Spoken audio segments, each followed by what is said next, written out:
রাজ্যসভায় তৃণমূল কংগ্রেসের নেতা ডেরেক ওব্রায়েন সাসপেন্ডের সংসদে হামলার প্রতিবাদ করায় পুরো অধিবেশনের জন্য সাসপেন্ড করা হয় তাকে।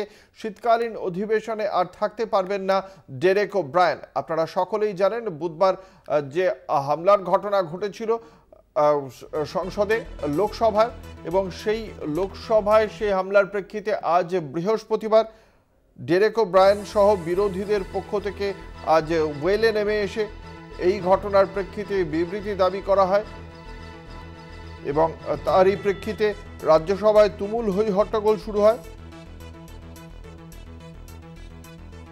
কেন্দ্রীয় স্বরাষ্ট্রমন্ত্রী অমিত শাহর বিবৃতি দাবি করে বৃহস্পতিবার ওয়েলে নেমে এসে বিক্ষোভ প্রদর্শন করেন বিরোধীরা। তাদের মধ্যে ছিলেন তৃণমূল কংগ্রেসের সাংসদ রাজ্যসভার নেতা ডেরেক ওব্রায়েন, এবং যখন রাজ্যসভার চেয়ারম্যান জগদীপ ধনখড় তাদের নিজ আসনে গিয়ে বসতে বলেন তখনও তারা নিজ আসনে গিয়ে বসেননি, এমনটাই অভিযোগ। এবং সেই কারণেই রাজ্যসভার চেয়ারম্যান উপরাষ্ট্রপতি জগদীপ ধনখড় ডেরেক ওব্রায়েন উদ্দেশ্যে বলেন যে ডেরেক ওব্রায়েন তাঁর কথা উপেক্ষা করছেন, এটা বড় রকমের অসদাচরণ। এবং তারপরে ডেরেক ওব্রায়েনকে শীতকালীন অধিবেশনের বাকি দিনগুলির জন্য সাসপেন্ড করার নির্দেশ দেন রাজ্যসভার চেয়ারম্যান জগদীপ ধনখড়।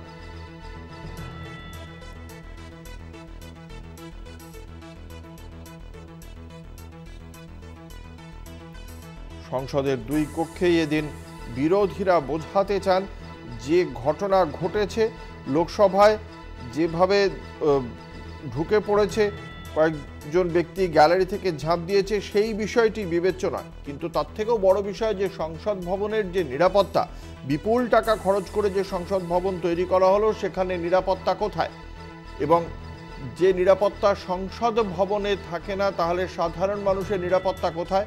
তাছাড়া এই বিষয়টি দেশের ভাবমূর্তিও আন্তর্জাতিক মহলের কাছে ক্ষুণ্ণ করেছে বলেই মনে করা হচ্ছে।